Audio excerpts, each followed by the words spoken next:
Remplacer le SNU n'a pas marché, par un service militaire. Sur BFM TV RMC, François Hollande s'est dit favorable ce mercredi 26 novembre à la création d'un service militaire volontaire, de quelques milliers de personnes, afin d'encourager l'engagement dans la réserve des armées françaises. Cette idée fait justement son chemin depuis plusieurs semaines dans la tête d'Emmanuel Macron et du gouvernement. Le président de la République a esquissé le début de cette mesure ce mardi sur RTL. Le chef de l'État a évoqué la transformation du service national universel vers une nouvelle forme. Selon les premières pistes évoquées la semaine dernière, qui n'étaient alors pas encore tranchées du côté de l'Élysée, il serait basé sur le volontariat, tant pour les jeunes hommes que pour les jeunes femmes. L'objectif serait de former 10 000 jeunes par an d'ici 2030 pour l'armée de terre, et 50 000 d'ici 2036. Il durerait 10 mois environ et serait, toujours selon les pistes envisagées, payé près de 1 000 € par mois.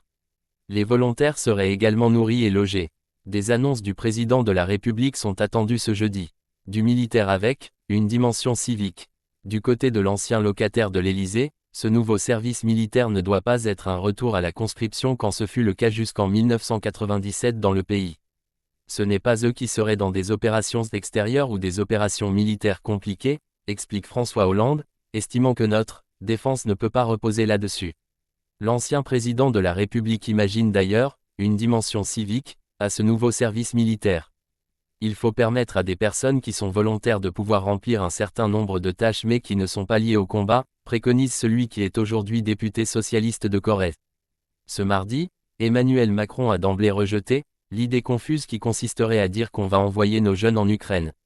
Les armées françaises comptent environ 200 000 soldats dits professionnels, ainsi que d'une réserve d'environ 50 000 hommes et femmes prêts à être mobilisés le cas échéant, rappelle François Hollande.